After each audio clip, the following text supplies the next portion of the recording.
इतने डरपोक लोग के पीटीआई के वो जवाब देंगे इनका गन पॉइंट पे परवेज खट्टर ने कौन सा गन पॉइंट पे दिया है?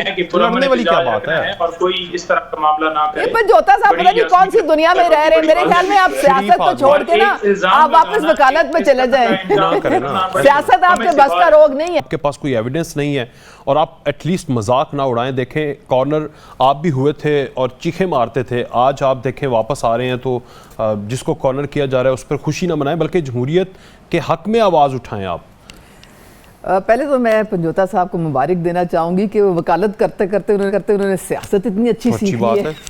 24 करोड़ अवाम को खा के जी वो खान को सपोर्ट कर रहे हैं। पंजोता साहब बात सारी ये है कि आप जो एविडेंस की बात कर रहे हैं, एविडेंस हमने क्या देनी है? एविडेंस तो पीटीआई के लोगों ने खुद दे दी है। अब मैं किस किस का नाम गिनवाऊं? आखिरी तो वो उस्मान डार था, उसने क्लियरली कह दिया था कि जी ये हमें खान ने कहा था कि जाके इस तरीके से आपने अटैक करना है और इस तरह से आपने इदारों के ख़िलाफ़ चढ़ाई करनी है।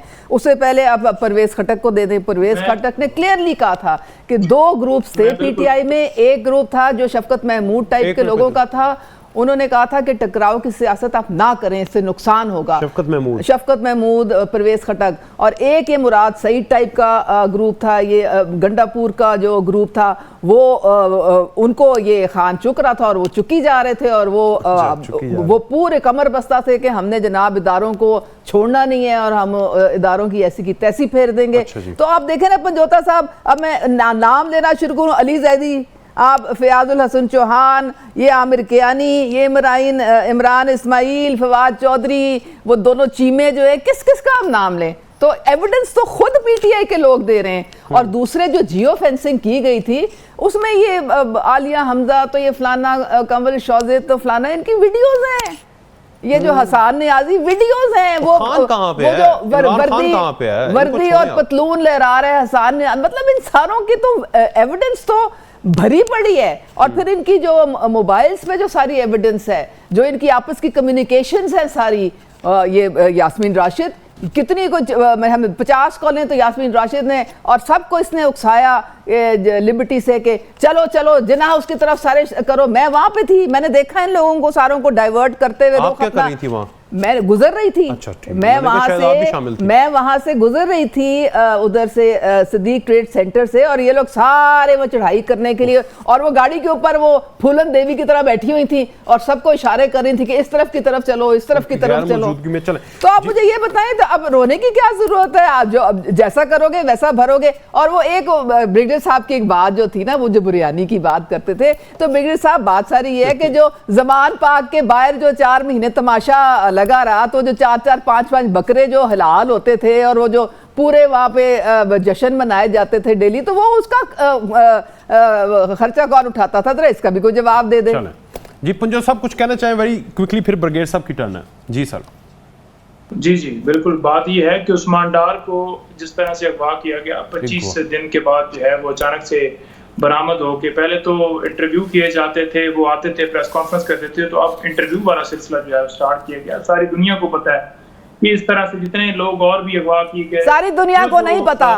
या तो आप कह रहे हैं कि जी सब डरपोक थे, कोई लॉयल नहीं था इमरान खान के साथ। ये मियां नवाज शरीफ के जितने साथी हैं, इन्होंने कई 100 दिन जेलें काटी हैं, कोई नहीं बोला। जावेद लतीफ हो गया, ये सारे साद रफीक हो गए, जितने राना सनाउल्लाह हो गए, किसी ने कोई किसी किस्म का बयान नहीं दिया। आप मुझे ये बताएं कि क्या इतने डरपोक लोग थे? इतने डरपोक लोग थे पीटीआई के? इनका गन पॉइंट पे परवेज खट्टर ने कौन सा गन पॉइंट पे दिया है? लड़ने वाली क्या बात है? और कोई इस तरह का मामला ना करे। पर जोता साहब पता नहीं कौन सी दुनिया में रह रहे हैं। मेरे ख्याल में आप सियासत को छोड़ के ना आप वापस वकालत में चले जाएं। सियासत आपके बस का रोग नहीं है, छोड़े आप कर रही हैं। तो आज जो वहां पर देखें दी गई हैं, उनकी भी जरा तफसीलात दे दें कि वो किधर से पैसे आए जो। हाँ, मैं आपको बताती हूँ कि जब इस तरह का कोई जलसा होता है तो पार्टी फंड में सारे लोग डालते हैं, हम सारे डालते हैं। जिसकी जितनी बसात होती है वो पार्टी फंड में कंट्रीब्यूट करते हैं। अच्छा, जलसा ऐसे ही होता है। आप पूछ रहे ना, जब इनके पीटीआई के जलसे होते होते थे, हर एमएनए से, हर टिकट होल्डर से, हर एमपीए से लाखों रुपए लिए जाते थे हुजूर, लाखों रुपए लिए जाते थे। आप उस वक्त मौजूद नहीं होते थे, आप तो सिर्फ नजर ही आप आते हैं, उस वक्त आपका वजूद नहीं हमें पता था कि आप भी एग्जिस्ट करते हैं। सारे धरने में भी ऐसे ही था, धरने में भी ऐसे ही था। आगे मैं आपसे सवाल करता हूं, सारे लोग ब्रिगेडियर साहब से डेली जनाब वो अपने वो लाखों रुपए लाते थे, अपने हल्के से लोगों को लेके आते थे, उनकी ट्रांसपोर्ट का पैसा देते थे, उनके खाने पीने का पैसा देते थे। मैं क्या करूं यार, मेरी बात हो गई है। आप अपनी सियासत या तो सही तरह सीख लें या फिर छोड़ दें, वकालत में गुजारा करें। अब बड़ी मेहरबानी आपकी, मैं आपको बता रही हूँ, पता नहीं क्या बातें कर रहे हैं, इनको क्या पता क्या पॉलिटिकल पार्टीज कैसे चलती हैं। प्रोग्राम में मैं आपको बता रही हूँ कैसे चलती हैं। बात इंटरप्ट करें, बारी पे बोलें, और जब आपकी बारी जी पंजोता साहब ठीक है।